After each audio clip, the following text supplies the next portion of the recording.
La revue de presse. Mesdames, Messieurs, amis des journaux, bonjour.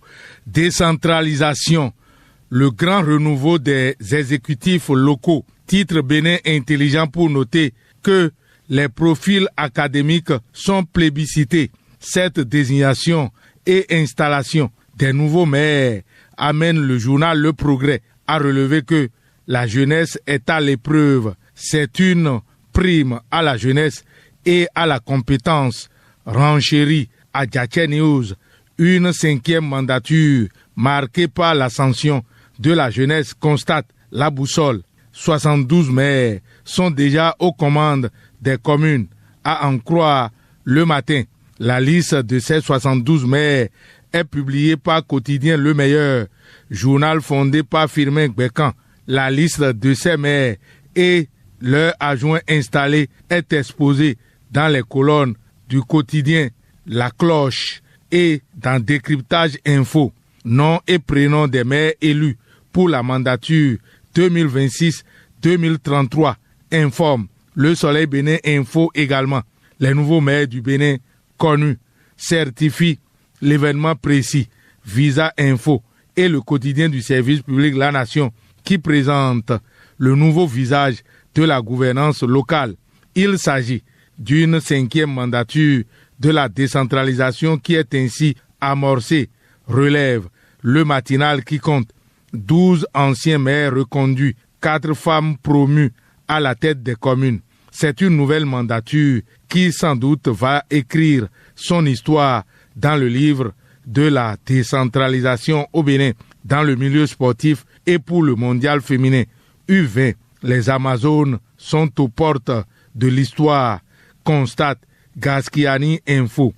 Elles éliminent l'Égypte et se qualifient avec brio pour le dernier tour des éliminatoires de la Coupe du monde féminine U20 2026. Salut la plume de mon confrère du quotidien Le Meilleur. Les Amazones atomisent les pharaons d'Égypte 5-0, constate Le Matinal. Et pour Visa Info, un impératif catégorique se dégage. Après avoir éliminé l'Égypte, les Amazones doivent passer le cap de la Côte d'Ivoire. Martel, le journal de Ambroise Zinsou.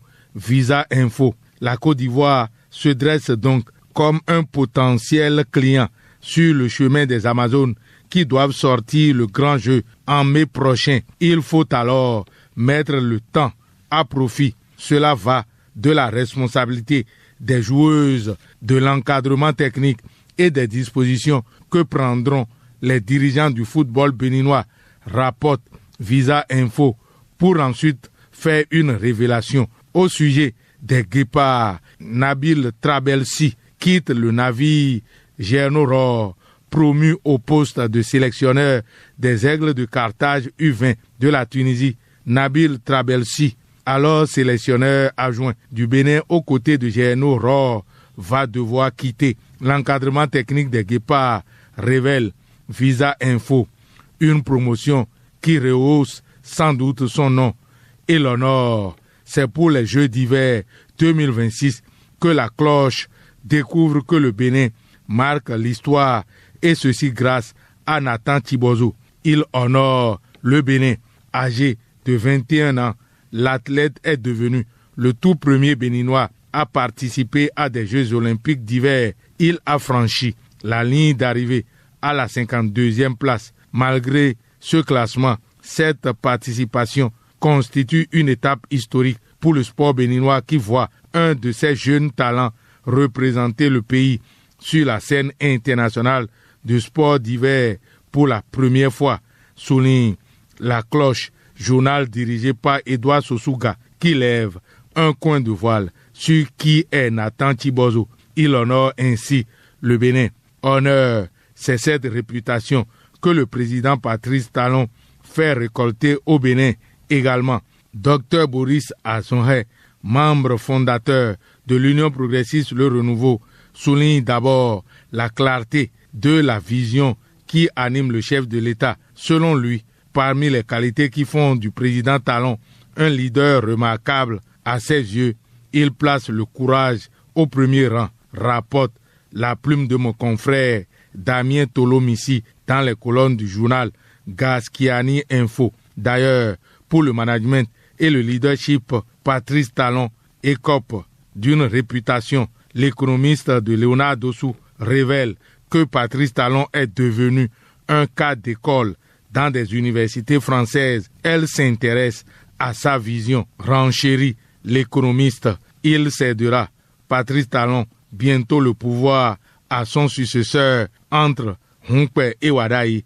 Mais pour ce dernier, le Soleil Bénin Info de Hervé Aladé constate qu'il y a une mobilisation citoyenne dans la perspective de la présidentielle prochaine. À cet effet, Waro 2026, Kadri Ouida, pour un taux de participation record. La coordination Waro 2026 a procédé dans l'après-midi du dimanche 15 février 2026, hier donc, à l'installation des relais d'arrondissement de la commune de Ouida, rapporte le Soleil Bénin Info, qui a vu une ferveur autour de l'événement.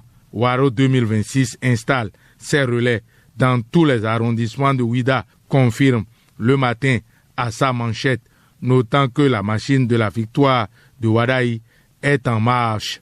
Waro, Kadri, Ouida pour un taux de participation record, confirme Fraternité. C'est de Romia Wadaï que parle Expérience Tébé. Pour le président du MPL, le soutien à Romia Wadaï ne relève ni d'un ralliement opportuniste, ni d'un simple réflexe de continuité. Expérience Tébé parle plutôt d'un choix d'utilité nationale. Nous avons estimé que c'est celui qui peut apporter les corrections nécessaires au projet de la rupture, déclare Expérience Tébé, qui souligne que Romia Wadaï dispose d'un profil technocratique et de l'expérience nécessaire pour améliorer l'existence sans replonger le Bénin dans l'instabilité, rapporte l'événement précis. Dans la cloche, une alerte est donnée. C'est au sujet de l'adoption d'enfants au Bénin. Le signal d'alerte de l'autorité centrale en matière d'adoption internationale au Bénin, à Caïbe, est une réalité. Elle met en garde contre ces pratiques illégales relatives à des offres frauduleuses d'adoption, rapporte la cloche. Faux réseau d'adoption d'enfants. L'État béninois met en garde contre une escroquerie numérique. Crie haut et fort la plume de mon confrère du journal La Boussole. Fin de cette revue. À la prise de son, Fatiwa Hoyon. Réalisation et présentation, Lucien Dossou. Agréable journée à toutes et à tous. C'était la revue de presse.